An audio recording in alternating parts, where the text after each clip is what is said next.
الرحمن الرحيم مثل الذين حملوا التوراة ثم لم يحملوها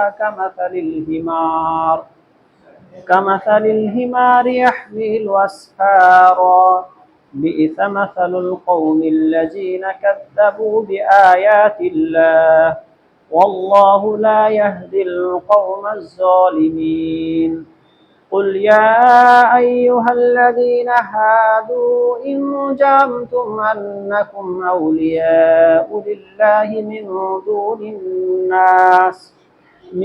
دون الناس فتمنوا الموت إن كنتم صادقين ولا يتمنونه أبدا بما قدمت أيديهم والله عليم بالظالمين قل إن الموت الذي تفرون منه فإنه ملاقيكم ثم تردون إلى عالم الغيب والشهادة فينبئكم بما كنتم تعملون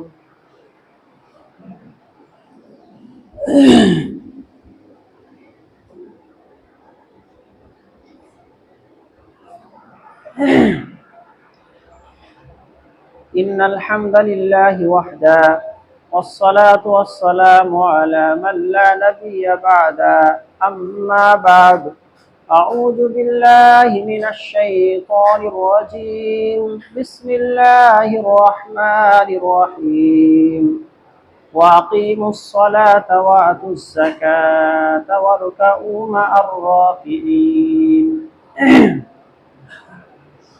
উপস্থিত অত্র জামে মসজিদের অধিকারভুক্ত মুসলিম সমাজ, সমস্ত প্রশংসা, গুণগান, সত্যসনা, আরাধনা একমাত্র সেই মহান রব্বুল আলামিনের জন্য, যিনি আমাদেরকে সুস্থ ও সবল শরীরে এখানে এসে বসে কিছু কথা বলা এবং শোনার ক্ষমতা দান করেছেন।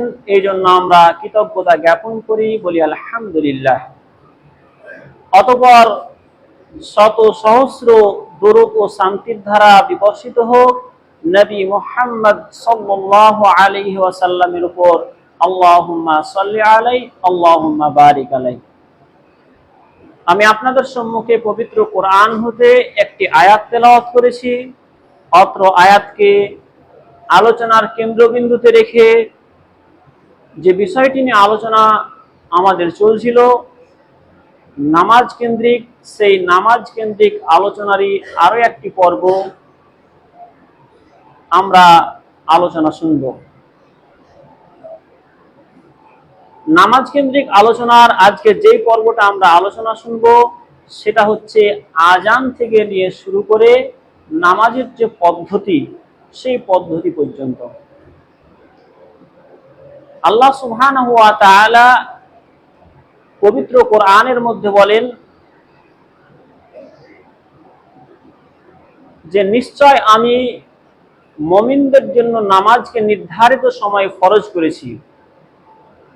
অর্থাৎ মুমিনদের জন্য নির্ধারিত সময়েই নামাজটা ফরজ, যখন তখন সেই নামাজ আদায় করলে সেই নামাজটা হবে না, বরং আল্লাহ সুবহানাহু ওয়া তাআলার হুকুম সেই হুকুম মোতাবেক আমাদেরকে সেই সময় সেই সালাতই আদায় করতে হবে। তো যখন আমাদের কোনো একটা নামাজের সময় হয়ে যায় তখন সেই সময়ের দিকে লক্ষ্য করে আমাদেরকে আজান দিতে হয়। আজান মানে হচ্ছে ডাকা, আহ্বান করা। কিসের জন্য আহ্বান করা? নামাজের জন্য আহ্বান করা। এই আজানের যে ইতিহাস, এটা কিভাবে প্রচলন হলো এরও ইতিহাস রয়েছে। তো বিস্তারিত আমরা আলোচনায় যাব না, আমরা সংক্ষিপ্ত আকারে জেনে নিই যে রাসূলুল্লাহ সাল্লাল্লাহু আলাইহি ওয়াসাল্লামের উপর যখন আল্লাহ তাআলা নামাজকে ফরজ করে দিলেন তখন মানুষকে আহ্বান করা হবে কিভাবে, মানুষকে ডাকা হবে কিভাবে নামাজের জন্য, এই নিয়ে সবাই একটা চিন্তার মধ্যে ছিল। অনেকেই বিভিন্ন রকম পদ্ধতি বলতে আরম্ভ করলো যে ঘন্টা বাজালে কেমন হয় বা এটা করলে কেমন হয়, এমতো অবস্থায় ছিল। এক পর্যায়ে আল্লাহ সুবহানাহু ওয়া তাআলা কিছু সাহাবীকে স্বপ্নের মাধ্যমে এই আজানের যে নিয়ম, সেই নিয়মটা স্বপ্নের মাধ্যমে আল্লাহ তাআলা দেখিয়ে দিয়েছিলেন। আর আমরা সবাই অবগত যে স্বপ্ন হচ্ছে তিন প্রকার। এক প্রকার স্বপ্ন হয় শয়তানের পক্ষ থেকে, যেটা সম্পূর্ণটাই মিথ্যা। আর একটা স্বপ্ন হয় আল্লাহর পক্ষ থেকে, যেই স্বপ্নটা বিশেষ করে যারা ভালো মানুষ, বিশেষ করে যারা নবী রাসূল, তাদেরকে আল্লাহ তাআলা দেখিয়েছেন। আর তৃতীয় স্বপ্ন হচ্ছে আমরা যেটা সারাদিন ভাবি, কোন এক জায়গা যাব, আমরা প্ল্যান করেছি, রাত্রেবেলায় আমরা ঘুমিয়ে পড়লাম, রাত্রেবেলায় স্বপ্নে দেখতে পেলাম আমরা সেই জায়গায় অলরেডি চলে গেছি। এগুলো হচ্ছে মানুষের ধ্যান ধারণার দিকে লক্ষ্য রেখে আমরা কখনো কখনো স্বপ্ন দেখে থাকি। তবে এই যে মুমিন বান্দাদের যে স্বপ্ন বা নবী রাসূলদের যে স্বপ্ন, সেই স্বপ্নটা হচ্ছে সত্য। তো মানুষেরা যখন কিভাবে নামাজের জন্য মানুষকে আহ্বান করা হবে এটা নিয়ে যখন ব্যতিব্যস্ত ছিল, আল্লাহ সুবহানাহু ওয়া তাআলা সেই মুহূর্তে বেশ কয়েকজন সাহাবীকে স্বপ্নের মাধ্যমে এই যে আজানের যে পদ্ধতি, সেই আজানের পদ্ধতিটা তাদেরকে শিখিয়ে দিলেন। তখন আব্দুল্লাহ ইবনে যায়েদ নামক একজন সাহাবী সর্বপ্রথমে রাসূলুল্লাহ সাল্লাল্লাহু আলাইহি ওয়াসাল্লামের কাছে আসলেন। আসার পর রাসূল সাল্লাল্লাহু আলাইহি সাল্লামকে এই পদ্ধতিগুলো বললেন যে এইভাবে আমি স্বপ্নে দেখেছি। এবং সেই সাহাবীর সপক্ষে আরো বেশ কয়েকজন সাহাবী তারাও সমর্থন দিল যে হ্যাঁ, আমরাও এটা স্বপ্নে দেখেছি যে এইভাবে আজান দিতে হয়, মানুষকে আহ্বান করতে হবে। তো রাসূলুল্লাহ সাল্লাল্লাহু আলাইহি সাল্লামের উপর এটাই ওহী হলো এবং আল্লাহ সুবহানাহু ওয়া তাআলার যে হুকুম, সেই হুকুম মোতাবেক রাসূলুল্লাহ সাল্লাল্লাহু আলাইহি সাল্লাম আজানের যে বিধান, আমরা যে পদ্ধতিতে আজান দিই বর্তমানে, সেই আজানের বিধানটি স্বপ্নের মাধ্যমে আল্লাহ সুবহানাহু ওয়া তাআলা আমাদের জন্য নির্ধারিত করেছেন। তো আজান মানে হচ্ছে ডাকা। আমরা অনেক মানুষ এমন রয়েছি যে আমরা আজান দিতে দ্বিধাবোধ করি। তবে মনে রাখতে হবে, যদি আজানের জন্য কাউকে যদি দায়িত্ব দেওয়াই থাকে যে অমুক ব্যক্তি আজান দিবে, তাকে এই জন্য নিয়োগ করা হয়েছে, তিনি আজান দিবেন। যদি কেউ ভাবে যে না, তিনি অনুমতি দিয়েছেন যে যে কাউকে আজান দিতে, তাহলে যে কেউ আজান দিতে পারে, যে কেউ আজান দিতে পারে। অনুরূপ ভাবে যাকে ইমাম রাখা হবে, একজন বড় ইমামও যদি আসে আর ইমাম সাহেব যদি তাকে যদি অনুমতি না দেয়, পাঁচ থেকে একজন আপনি পাঠিয়ে দিবেন যান নামাজ পড়াতে, এটা হবে না, এটা চলবে না।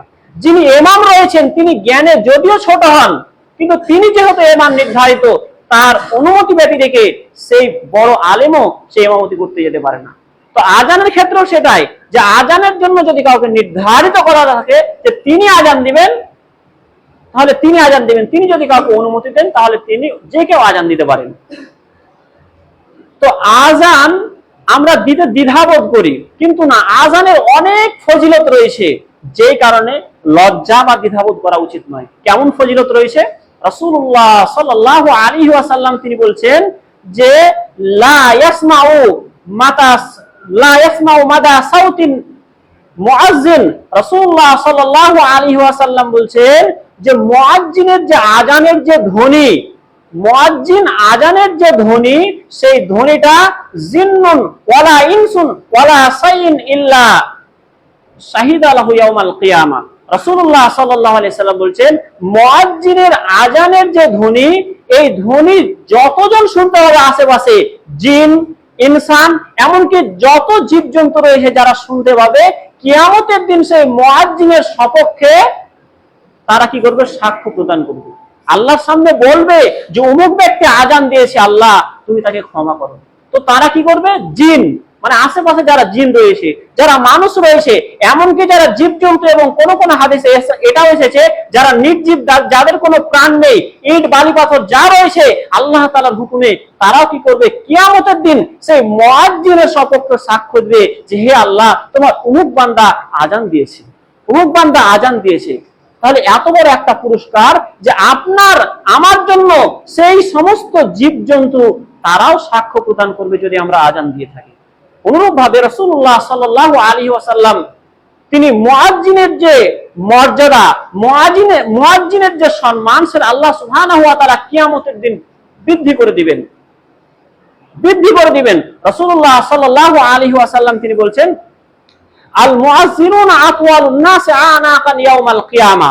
রাসূলুল্লাহ সাল্লাল্লাহু আলাইহি সাল্লাম বলছেন যে কিয়ামতের দিন মুআজ্জিনের গর্দান, মুআজ্জিনের ঘাড়টা হবে অনেক উঁচু। মানে তারা দুনিয়াতে যারা আজান দিয়েছে, মুআজ্জিন যারা ছিল, কিয়ামতের দিন এদের সম্মানে আল্লাহ তাআলা এদের ঘাড়টাকে অনেক অনেক বেশি উঁচু রাখবেন। মানে সবার চাইতে তাদের ঘাড়টা উঁচু অবস্থায় থাকবে।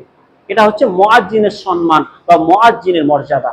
অনুরূপ ভাবে রাসূলুল্লাহ সাল্লাল্লাহু আলাইহি সাল্লাম বলেছেন যে মান আযানা সিনতা আশারাতা সানাতান, কেউ যদি 12 বছর আজান দেয়, কেউ যদি 12 বছর আজান দেয়, রাসূলুল্লাহ সাল্লাল্লাহু আলাইহি সাল্লাম বলেছেন ওয়াজাবাত লাহুল জান্নাহ, তার জন্য জান্নাত ওয়াজিব হয়ে যায়, মানে সে জান্নাতে যাবেই। কেউ যদি 12 বছর আজান দেয় তাহলে রাসূলুল্লাহ সাল্লাল্লাহু আলাইহি সাল্লাম বলেন ওয়াজাবাত লাহুল জান্নাহ, তার জন্য জান্নাত ওয়াজিব হয়ে যায়। অনুরূপ ভাবে এর পরের অংশে রাসূল সাল্লাল্লাহু আলাইহি ওয়াসাল্লাম বলছেন যে তার জন্য প্রত্যেক দিন আজানের জন্য 60টি করে নেকি লেখা হয়, এবং যিনি আজান দিচ্ছেন তিনি পরক্ষণে আবার যেহেতু ইকামত দেন তার জন্য আবার 30টা নেকি লেখা হয়। প্রত্যেক দিন 60টা নেকি লেখা হলো, আবার যখন ইকামত দিবেন তার জন্য আবার 30টা নেকি লেখা হবে। এইভাবে যারা মুয়াজ্জিন তাদের সম্মানকে রাসূলুল্লাহ সাল্লাল্লাহু আলাইহি ওয়াসাল্লাম বৃদ্ধি করেছেন।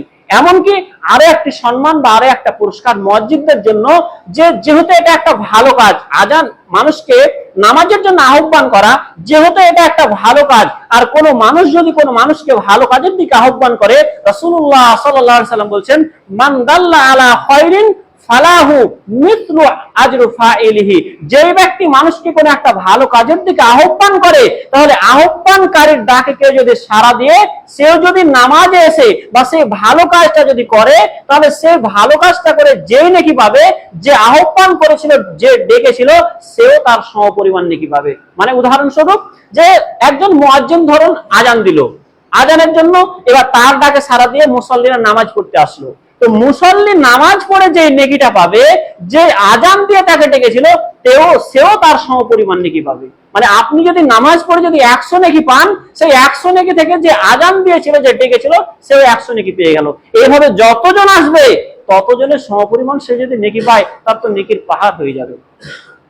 সুতরাং আজান এর যে নেকি বা আজানের যে পুণ্য বা আজানের যে গুরুত্ব, সেটা অতি ছোট নয়, বরং অতি বড়। এই জন্য লজ্জাবোধ নয়, আমরা চেষ্টা করব শুদ্ধভাবে সঠিকভাবে আজান দেওয়া। এবার আপনারা বলবেন যে সমস্ত নেকি তো পেয়ে গেল মুয়াজ্জিন, তাহলে আমরা কি পাবো? আমরা কি পাবো? আমাদের জন্য কি পুরস্কার? তিনি তো জান্নাতে পর্যন্ত চলে গেল, জান্নাত তো ওয়াজিব হল, আমরা কি পাবো? আমাদের জন্য পুরস্কার রয়েছে। রাসূল সাল্লাল্লাহু আলাইহি ওয়াসাল্লাম বলছেন যে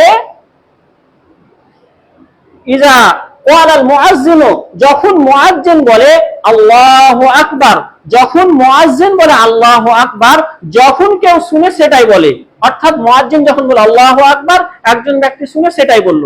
আবার যখন মুয়াজ্জিন বলে আশহাদু আল্লা ইলাহা ইল্লাল্লাহ, এইভাবে যখন আজানের যে শব্দগুলো, আজানের শব্দগুলো মুয়াজ্জিন বলল, তার শুনে শুনে যখন সাধারণ মানুষেরাও বলল।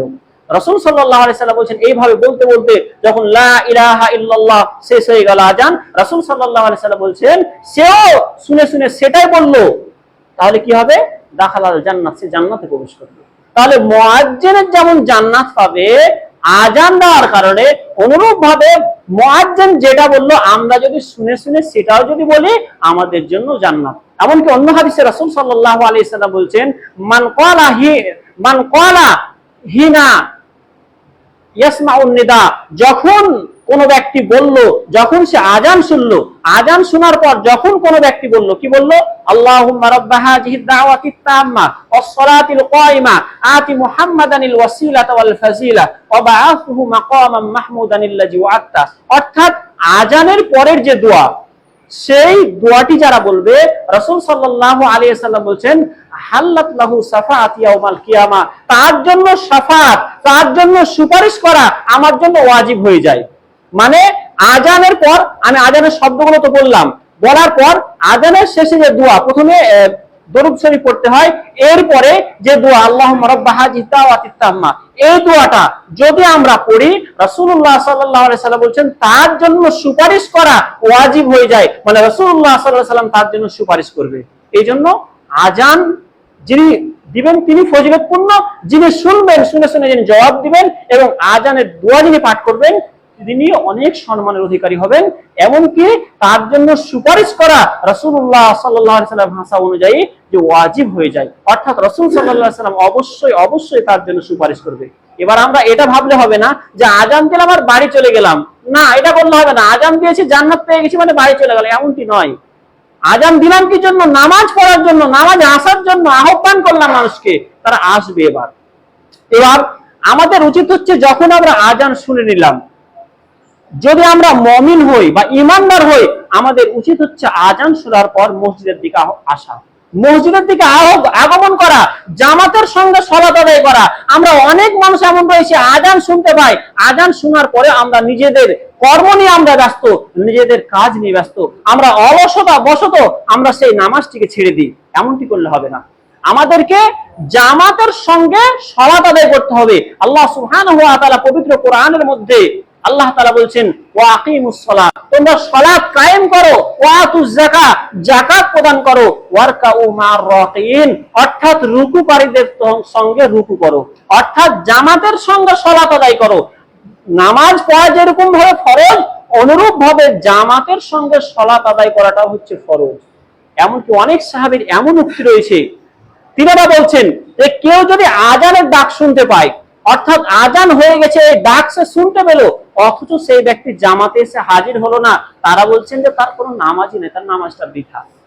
এমনি কোন ওজর বশত কোন কারণ নেই, আজান শুনতে পেল অথচ সে মসজিদে এসে হাজির হলো না, তার নামাজটাই বৃথা হয়ে গেল। সুতরাং আমাদেরকে জামাতের সঙ্গে সালাত আদায় করতে হবে। আজান শুনে নিলাম মানে আর বসে থাকা যাবে না, আপনাকে আমাকে দ্রুত প্রস্তুতি নিয়ে জামাত ধরার জন্য মসজিদে এসে হাজির হতে হবে। আর জামাতের গুরুত্ব বা জামাতের ফজিলত অনেক রয়েছে। জামাতে যদি আমরা নামাজ পড়ি, সাধারণ নামাজ পড়লে যেভাবে আমরা নেকি পাই, তার চাইতে 27 গুণ, কোন কোন হাদিসে তার কম বেশি রয়েছে, তবে আমরা 27 গুণ আমরা নেকি বেশি পাবো। অনুরূপ ভাবে রাসূলুল্লাহ সাল্লাল্লাহু আলাইহি সাল্লাম বলছেন যে মান ইয়াতাওয়াজ্জা, ওযু, যে ব্যক্তি ওযু করলো, অতঃপর সুম্মা আতাল মসজিদ, মসজিদে আসলো, ওযু করলো বাড়িতে ওযু করলো, অতঃপর পায়ে যখন হেঁটে আসে, এই ব্যাপারে হাদিস রয়েছে, রাসূল সাল্লাল্লাহু আলাইহি সাল্লাম বলেছেন প্রত্যেক কদমে মানে প্রত্যেক পায়ে, জয় পা ফেলবে তার জন্য প্রত্যেক পায়ে পায়ে একটি করে নেকি লেখা হবে। মসজিদের দিকে সে আসছে, প্রত্যেকটা পায়ের বদলে একটি করে নেকি লেখা হবে। সে মসজিদে আসলো, এরপরে মসজিদে এসে সে সালাত আদায় করলো, সালাত আদায় করার পর বসে বসে সে জিকির করবে, যতক্ষণ পর্যন্ত সে বাড়ি ফিরে না যায় ততক্ষণ পর্যন্ত রাসূল সাল্লাল্লাহু আলাইহি সাল্লাম বলছেন সে যেন নামাজের মধ্যেই কাটালো। মানে নামাজ পড়লে যে নেকি হতো ততক্ষণ পর্যন্ত সে মসজিদে এসে বসে বসে সে কি করছে, মসজিদে এসে বসে বসে জিকির আজকার করছে। পুরোটা সময় রাসূল সাল্লাল্লাহু আলাইহি সাল্লাম বলছেন বাড়ি ফেরার আগে পর্যন্ত সে পুরোটা সময় যেন নামাজের মধ্যে কাটালো। তাহলে আমাদেরকে চেষ্টা করতে হবে জামাতের সঙ্গে মসজিদে এসে সালাত আদায় করা। যদি আমরা এটা পারি, আমরা তো ফজিলতপূর্ণ হব। এমনকি রাসূল সাল্লাল্লাহু আলাইহি সাল্লাম বলেছেন যে এরা কিয়ামতের দিন সেই আল্লাহর যে আরশ, সেই আরশের ছায়া এদেরকে প্রদান করা হবে। রাসূল সাল্লাল্লাহু আলাইহি সাল্লাম যে 7 শ্রেণীর কথা বলেছেন, যে সাবআতুন ইউজিল্লুহুমুল্লাহু ফি জিল্লিহি ইয়াওমা লা জিল্লা ইল্লা জিল্লুহু, 7 শ্রেণীর ব্যক্তি আল্লাহ তাআলা আরশের ছায়া প্রদান করবেন, যেই দিন কোন রূপ ছায়া থাকবে না আল্লাহ তাআলার ছায়া ব্যতিরেকে। সেই 7 শ্রেণীর মধ্যে এক শ্রেণীর কথা বলা হয়েছে। রাসূল সাল্লাল্লাহু আলাইহি সাল্লাম বলেছেন যে কলবুহু মুআল্লাকুন ফিল মাসাজিদ, যাদের অন্তরটা সদা সর্বদা মসজিদের দিকে ঝুলন্ত অবস্থায় থাকে, মসজিদের দিকে ঝুলন্ত অবস্থায় থাকে। মানে সে চায় যে এখন আজান পড়লো না, আর বসে থাকা যাবে না, মসজিদে যায়। আবার মসজিদ থেকে সে বাইরে চলে গেল, আবার তার অন্তরটা যেন মসজিদে ঝুলন্ত অবস্থায়। আবার কখন আসরের আজান হবে, আবার আমি মসজিদে গিয়ে সালাত আদায় করবো জামাতের সঙ্গে। আবার যখন নামাজ শেষ হয়ে গেল, আবার সে আকাঙ্ক্ষা করবে, আশা করবে আবার কখন সেই মাগরিবের আজান হবে, আমি জামাতের সঙ্গে সালাত আদায় করব। এইভাবে যাদের অন্তরটা, যাদের অন্তর সদা সর্বদা মসজিদের সঙ্গে ঝুলন্ত অবস্থায় থাকে, রাসূলুল্লাহ সাল্লাল্লাহু আলাইহি সাল্লাম বলছেন যে এদেরকে আল্লাহ তাআলা আরশের ছায়া প্রদান করবেন। সুতরাং আমাদেরকে জামাতের সঙ্গে সালাত আদায় করার চেষ্টা করতে হবে। রাসূল সাল্লাল্লাহু আলাইহি সাল্লাম যারা জামাতের সঙ্গে সালাত আদায় করে না তাদেরকে কঠোর হুঁশিয়ারি দিয়েছেন। রাসূল সাল্লাল্লাহু আলাইহি সাল্লাম একজন অন্ধ ব্যক্তি, অন্ধ সাহাবী, তাকেও ছাড় দেয়নি বাড়িতে নামাজ পড়তে। তাকেও বলা হয়েছে যে তুমি মসজিদে এসে সালাত আদায় করো, তুমি যেহেতু আজান শুনতে পাও। তো ওজোর ব্যক্তি রেখে হয় খুবই জোরে বৃষ্টি হচ্ছে অথবা বন্যা হয়ে গেছে, বা ওজোর মানে কোনো কারণ থাকতে হবে, বিনা কারণে আপনি আমি সুস্থ সবল কোনো সমস্যা নেই বাড়িতে নামাজ পড়বো, এটা কখনোই করা যাবে না। বরং রাসূল সাল্লাল্লাহু আলাইহি ওয়াসাল্লাম বলেছেন আমার তো ইচ্ছে হয় অন্য একজনকে ইমামতির দায়িত্ব দিই এবং তাদের বাড়িগুলোকে জ্বালিয়ে দিই যারা জামাতের সঙ্গে এসে সালাত আদায় করে না। সুতরাং জামাতের সঙ্গে এসে সালাত আদায় করতে হবে। এবার আমরা যখন আজান শুনে নিলাম, আমাদের উচিত হচ্ছে মসজিদের দিকে আগমন করা। এবার কেমন ভাবে আমরা মসজিদে আসবো? আজান শুনে নিলাম মসজিদকে দৌড়িয়ে চলে আসবো না, সেটাও করা যাবে না। রাসূল সাল্লাল্লাহু আলাইহি সাল্লাম বলছেন ধীরে সুস্থে যেমন যে হাঁটার যে স্বাভাবিক গতি, সেই স্বাভাবিক গতিতে আমাদেরকে মসজিদে আসতে হবে। দৌড়ে একবারে দৌড়াদৌড়ি চলে আসলাম জামাত ধরবে এমনটি নয়, সেখানে হাঁপাতে হাঁপাতে নামাজের মধ্যে যে একাগ্রতা, নামাজের মধ্যে যে মনোযোগ, সেটা তো আমাদের নষ্ট হয়ে যাবে যদি আমরা দৌড়ে আসি। সুতরাং সেভাবে আসা যাবে না, আমাদেরকে ধীরে সুস্থে মসজিদে আসতে হবে। এবং মসজিদে আসার সময় মনে রাখবেন, এটা আমি বিগত দিনেও বলেছি যে আল্লাহ সুবহানাহু ওয়া তাআলা বলছেন খুযু জিনাতাকুম ইনদা কুল্লি মাসজিদিন, যখন তোমরা মসজিদে আসবে তখন সুন্দর পোশাক পরে আসবেন, এমন পোশাক পরবেন যেটা থেকে কোনো দুর্গন্ধ নাই। যদি আপনার পোশাকটা যদি পুরনো হয়, আমি যদি খেঁচে রাখি ভালো করে, সেখান থেকে কোনো রকমের দুর্গন্ধ বের হবে না। সুতরাং এমন পোশাক পরে আসবো যেটা সুন্দর হবে, পরিষ্কার হতে হবে, যেখান থেকে কোনো দুর্গন্ধ যেন বের না হয়, এমন পোশাক পরে আসতে হবে। এবং রাসূলুল্লাহ সাল্লাল্লাহু আলাইহি সাল্লাম বলেছেন যে মান আকালা সাওমা ওয়াল বাসালা, যে ব্যক্তি কাঁচা পেঁয়াজ এবং কাঁচা রসুন খায়, রাসূল সাল্লাল্লাহু আলাইহি সাল্লাম বলছেন ফালা ইয়াকরাবান্না মসজিদানা, সে যেন আমাদের মসজিদের নিকটবর্তী না হয়। কাঁচা পেঁয়াজ এবং কাঁচা রসুন খেয়ে রাসূল সাল্লাল্লাহু আলাইহি সাল্লাম মসজিদে আসতে বারণ করেছেন। এবার আমাদের কথা, এবার আপনার সঙ্গে আমাদের কথা, যে আমরা সবাই জানি যে কাঁচা পেঁয়াজ খাওয়া হালাল না হারাম? নিশ্চয় এটা হালাল। কাঁচা রসুন খাওয়া হালাল না হারাম? এটাও হালাল। অথচ রাসূলুল্লাহ সাল্লাল্লাহু আলাইহি সাল্লাম বলছেন যে এই জিনিসগুলো খেয়ে যেন মসজিদে সে না আসে কাঁচা অবস্থায়, কেননা সেখান থেকে দুর্গন্ধ বের হবে। আর এই দুর্গন্ধতে মুসল্লিরা কষ্ট পাবে, এই মুসল্লিরা কষ্ট পেলে ফেরেশতারা কষ্ট পাবে। সুতরাং এটা খেয়ে যেন মসজিদে না আসে। আমরা যারা এবার বলেন, যারা গুল খেয়ে খেয়ে মুখটাকে নষ্ট করে দিয়েছি, জর্দা খেয়ে খেয়ে মুখটাকে নষ্ট করে দিয়েছি, বিড়ি খেয়ে খেয়ে মুখটাকে নষ্ট করে দিয়েছি, যাদের পাশে দাঁড়ালে মনে হয় এর পাশে দাঁড়ার চাইতে পায়খানায় গিয়ে দাঁড়িয়ে থাকা মেলাই ভালো, এমন মানুষ অনেক রয়েছে। মুখ থেকে এত দুর্গন্ধ বের হয়, খেয়ে খেয়ে মুখটাকে পচিয়ে দিয়েছে। এদের পাশে দাঁড়ানোর চাইতে মনে হবে যে পায়খানায় যদি দাঁড়িয়ে থাকা যায়, এর চাইতে অনেক শান্তিতে থাকা যায়। এদের মুখ থেকে এত দুর্গন্ধ বের হয়, এদের দ্বারা কি মুসল্লিরা কষ্ট পায় না? এদের দ্বারা কি ফেরেশতারা কষ্ট পায় না? এগুলো তো খাওয়া হারাম, সেগুলো খেয়ে আমরা মসজিদে চলে এসে হাজির হই। যেখানে রাসূল সাল্লাল্লাহু আলাইহি সাল্লাম কাঁচা পেঁয়াজ কাঁচা রসুন খেতে বারণ করছেন যে এগুলো থেকে দুর্গন্ধ বের হয়, সুতরাং আমরা হালাল জিনিসকে বাদ দিয়ে আমরা হারাম জিনিস খাচ্ছি, অথচ মসজিদে আমরা দিব্যি নামাজ পড়ছি। এটা কেন? আমরা যারা মুসল্লি, এটা কখনোই উচিত নয় যে হারাম জিনিস খেয়ে যেটা থেকে দুর্গন্ধ বের হবে সেটাকে আমরা মসজিদে চলে আসবো, এমনটি করা কখনোই কাম্য নয়। হারাম জিনিস আমাদেরকে সর্বদা বর্জন করতে হবে, বর্জন করে চলতে হবে, নচেত এই ইবাদত কবুলের ক্ষেত্রে এটাও একটা প্রতিবন্ধকতা সৃষ্টি হবে। হারাম খাবার খেয়ে ইবাদত আল্লাহ তাআলা কবুল করেন না। সুতরাং যে জিনিস খেলে মুখ থেকে দুর্গন্ধ বের হয়, যে পোশাক পরলে পোশাক থেকে দুর্গন্ধ বের হয়, এই ধরনের পোশাক পরে মসজিদে আসবেন না। বরং আল্লাহ সুবহানাহু ওয়া তাআলার হুকুম হচ্ছে তোমরা খুযু জিনাতাকুম ইনদা কুল্লি মাসজিদিন, মসজিদে যখন আসবে তখন সুন্দর পোশাক পরে, ভালো পোশাক পরে তোমরা মসজিদে আসবে। এবার আমরা মসজিদে এলাম, মসজিদে আসার পর আমাদের কাজ কি? মসজিদে আসার পর আমাদের কাজ কি হবে? যখন আমরা মসজিদে আসব, মসজিদে যখন আমরা প্রবেশ করব, প্রবেশ করার সময় প্রথমে আমরা ডান পা ফেলবো। মসজিদে ডান পা ফেলে আমরা মসজিদে প্রবেশ করব। মসজিদে প্রবেশ করার পর এবং সেখানে দোয়া রয়েছে, সেই দোয়াটি আমরা বলবো, আল্লাহুম্মা ইফতাহলি আবওয়াবা বিরহমাতিকা। এই দোয়াটা বললাম, মসজিদে প্রবেশ করলাম।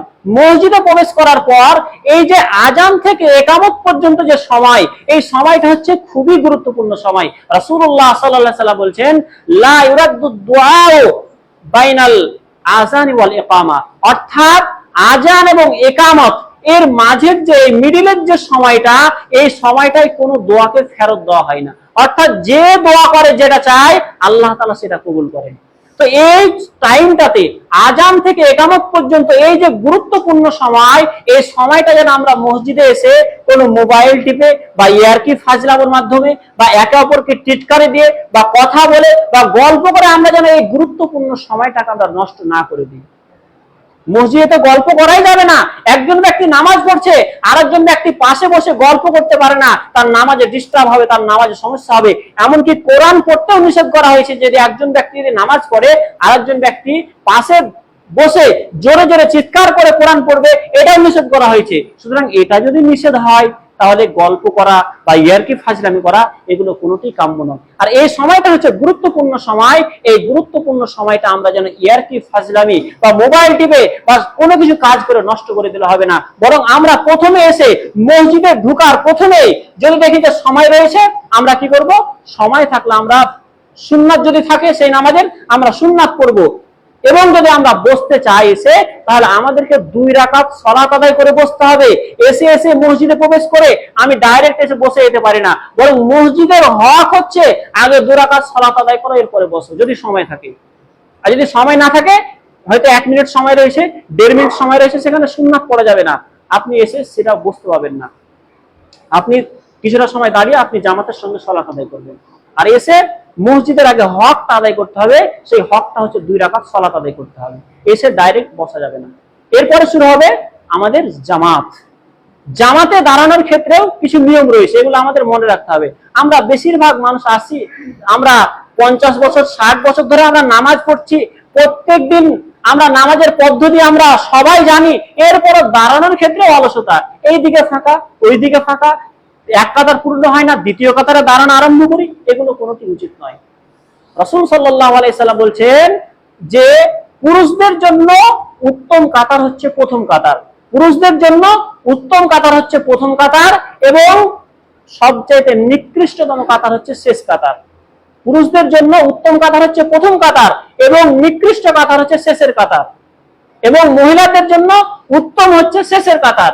মানে যেহেতু সে সময় নিয়ম ছিল যে পুরুষ এবং মহিলা তারা একসঙ্গে সালাত আদায় করতো, যেহেতু পুরুষ এরপরে শেষে ছিল কি মহিলারা, তো পুরুষদের জন্য উত্তম হচ্ছে এটা, কেননা এখান থেকে মহিলাদের দূরত্ব অনেক বেশি। আর মহিলাদের ক্ষেত্রে উত্তম ছিল শেষ একটা, মানে মহিলারা যারা শেষে থাকবে, মানে সেখান থেকে পুরুষদের দূরত্ব অনেক বেশি। এই জন্য মহিলাদের জন্য উত্তম কাতার হচ্ছে শেষেরটা, আর পুরুষদের জন্য উত্তম কাতার হচ্ছে প্রথমেরটা। আর পুরুষদের জন্য নিকৃষ্ট কাতার হচ্ছে শেষেরটা, আর মহিলাদের জন্য নিকৃষ্ট কাতার হচ্ছে প্রথমেরটা। এবং দাঁড়ানোর ক্ষেত্রে আমরা মনে রাখতে হবে যে দাঁড়ানোর ক্ষেত্রে আমরা যখন দাঁড়াবো পায়ের সঙ্গে পা মিলিয়ে, এবং বিশেষ করে যিনি ইমামের পিছনে দাঁড়াবেন, এই বিষয়টা আমাদের জেনে রাখা প্রয়োজন। যিনি ইমামের পিছনে দাঁড়াবেন, এমনি সাধারণ মানুষ না দাঁড়িয়ে যিনি জানেন, এমনি আমরা সবাই বেশিরভাগ মানুষ সাধারণ, যিনি এদের মধ্যে যিনি বেশি জানেন তিনি পাশে দাঁড়াবেন। কেন? কারণটা হতে পারে এটা যে হয়তো ইমামের কোনো সূরা পড়তে গিয়ে বা কোনো কারণবশত কোনো ভুল হয়ে গেল, তিনি যেটাকে তাকে সতর্ক করে দিতে পারেন। অথবা কোনো কারণবশত ইমামের ধরেন উযু নষ্ট হয়ে গেছে, সেটা এখন উযু নামাজ ছেড়ে চলে যাবে, সে তো উযু নষ্ট অবস্থায় সে নামাজ পড়তে পারে না, উযু নষ্ট হয়ে গেছে মানে সে নামাজ ছেড়ে সে চলে যাবে, তখন কি পিছনে যিনি থাকবেন, যিনি জানেন, যিনি জ্ঞানী, তিনি কি করবেন, আগিয়ে গিয়ে সালাতটা আদায় করবেন। তো এক্ষেত্রে নামাজের ক্ষেত্রে যিনি জানেন, সাধারণ মানুষদের মধ্যে যিনি বেশি জানেন, তিনি প্রথমে দাঁড়াবেন, এরপরে সামনে থাকবে ইমাম। এইভাবে আমাদেরকে দাঁড়াতে হবে। যেহেতু সংক্ষিপ্ত সময় বিস্তারিত আলোচনা করা সম্ভব নয়, আমরা ধীরে ধীরে আর কয়েকটি জুমা হয়তো লাগতে পারে নামাজের আলোচনার ক্ষেত্রে, যত সংক্ষিপ্ত করার চেষ্টা করি না কেন তবুও সময় লেগেই যায়। তো আমরা এখান থেকে শেষ করছি যে জামাতে আমাদেরকে কিভাবে দাঁড়াতে হবে। কাতার পূর্ণ করে, প্রথম কাতার পূর্ণ হবে, এরপরে দ্বিতীয় কাতার পূর্ণ হবে, তৃতীয় কাতার, এইভাবে দাঁড়াতে হবে। আর বাম সাইডে বা ডান সাইডে আমরা ফাঁকা রেখে আমরা নামাজে দাঁড়িয়ে যাই। এবং দাঁড়ানোর ক্ষেত্রে আপনার যতটা জায়গা প্রয়োজন ততটা আপনি নিয়ে দাঁড়াবেন। আর অনেক মানুষ একবারে পা ফাঁক করে দিলাম, বেশি জায়গা দখল করলাম, যখন সেই জায়গাতে গেলাম জায়গাটা ফাঁক হয়ে গেল, এমনটি কেন হবে? রাসূল সাল্লাল্লাহু আলাইহি সাল্লাম বলেছেন যে তোমরা কি করো, ফাঁকা পূর্ণ করে দাঁড়াও, ফাঁকা পূর্ণ করে দাঁড়াও। কেননা যদি ফাঁকা পূর্ণ না করে দাঁড়ানো হয়, সেখানে শয়তান অবস্থান করে, শয়তান সেখানে এসে সুযোগ নেয়। সুতরাং আমরা দাঁড়ানোর যে পদ্ধতি, সেই পদ্ধতিগুলো ইনশাআল্লাহ পরবর্তীতে এবং জামাত সহকারে কিভাবে সালাত আদায় করতে হবে এবং একাকী কিভাবে সালাত আদায় করতে হবে, এইভাবে পদ্ধতিগুলো ধীরে ধীরে ইনশাআল্লাহ আসবে। তো পরিশেষে আল্লাহ সুবহানাহু ওয়া তাআলার কাছে দোয়া করি, আল্লাহ তাআলা যেন আমাদেরকে বিষয়গুলি বোঝার এবং আমল করার তৌফিক দান করেন। আমিন। সুবহানাকাল্লাহুম্মা ওয়া বিহামদিকা আশহাদু আল্লা ইলাহা ইল্লা আনতা আস্তাগফিরুকা ওয়া আতুবু ইলাইক। আসসালামু আলাইকুম।